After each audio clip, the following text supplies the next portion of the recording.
weather feels like it was heating up ever so slightly, not by much though. And what did I read today? How about this one? Apparently there's videos and stuff of how drones are being used in war to take down, I guess, other UAVs. How about this one from a company that says they modified their drones for, I guess, that purpose? This one here is from Wild Hornets, and it says, "We have modified our drones to destroy the reconnaissance UAVs of the Russian invaders. We have now taken down more than 100 of their aircraft." An example of drone versus drone in war, I guess, and you can see in their video they show, it seems like their drone is essentially stalking the other drone like a missile, and then as you would expect, it crashes into it, it explodes or something like that, although the video feed gets cut out as expected. At the same time, when looking at this video, I couldn't help to think and wonder whether or not this was AI generated, because it seems like it's too smooth in certain instances that makes it look like it's CGI, for example. But as well, I guess in them posting this, they're asking for more funding and all that, so it makes you wonder if it is just, for example, propaganda overall. I know in the beginning anyways, when it came to a lot of these clips in the war between the two countries, there were so many fake videos where they actually did come out of like video games, for example, and people were saying, "Oh, look what's going on." I don't know if this is actually the case here, but either way, that's kind of interesting, I guess, to see actual videos of drone versus drone in a war scenario.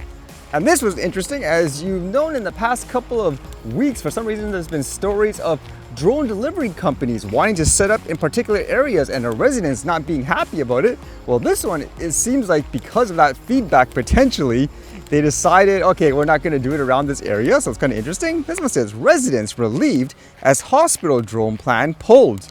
Residents near the proposed site of a drone medicine transport hub said they are over the moon that the plans have been withdrawn.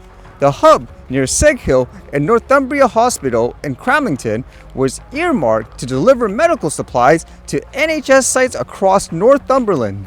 An application attracted hundreds of objections, and Andrew Edmonds, spokesman for Northumbria Healthcare NHS Foundation Trust, said people had been, quote, listened to before the decision was made.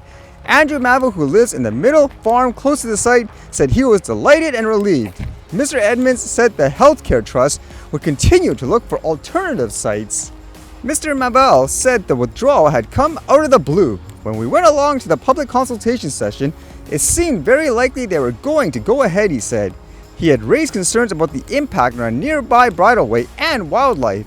Another resident of the Middle Farm, Stephen Bradley, said, "We do feel they listen to us, and that's really encouraging because sometimes you feel like these consultations are a tick box exercise." That's true, actually. Just like, for example, all those meetings of drone regulations and stuff here, when they had public consultation, it seemed like they were pretty much going to do what they wanted to do regardless of what people said, whereas in this case, I guess they say they've been listened to. And according to this, they say if the thing actually did go through, there would have been up to 80 drones a day, and it would have flown over, I guess, this person's home in a nature reserve and all that. So I guess with that in mind, they're happy that it's not going through. So they are looking for other areas, according to this anyways. Actually, that makes me think too, were they actually planning to not do it anyways because they found something better? But I guess it's good PR to say in this case, okay, we listened to you.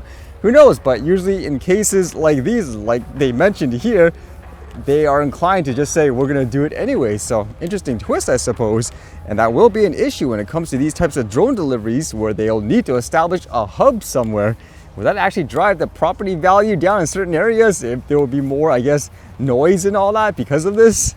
And this was kind of interesting, as you know, a lot of places they're concerned about AI technology taking off, where they'll potentially become so powerful that they will do extremely, I guess, deadly things towards humanity.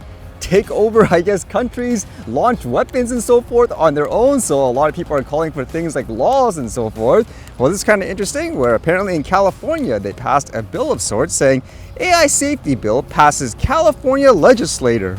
A controversial bill that would require developers of advanced AI models to adopt safety measures is one step closer to becoming law.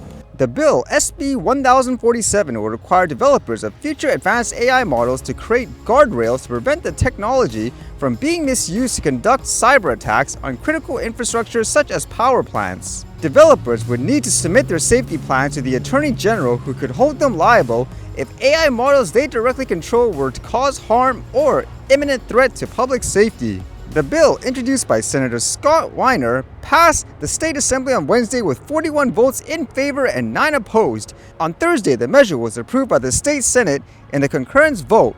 It now heads to Governor Gavin Newsom's office, though it's unclear whether Newsom will sign or veto the bill, saying, quote, "Innovation and safety can go hand in hand, and California is leading the way," Weiner said in a statement. A spokesperson for Newsom said the governor will evaluate the bill when it reaches his desk.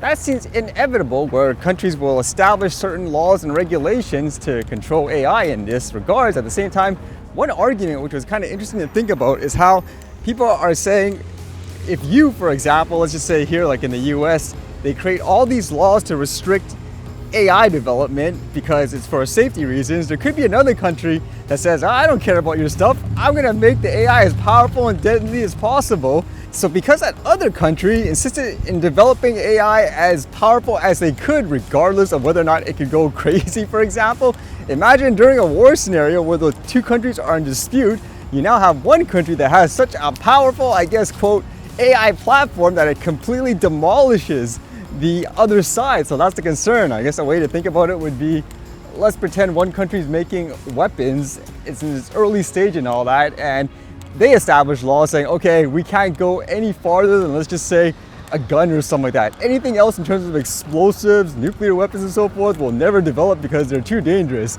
And then the other country says, oh, who cares about that? We're not part of them. We'll make weapons as strong as we want. So imagine they develop nuclear bombs and so forth, and then in the future, if they get into conflict, well, the other side's pretty much, I guess, out of luck, right? I think that was one of the arguments.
All right, see you guys later.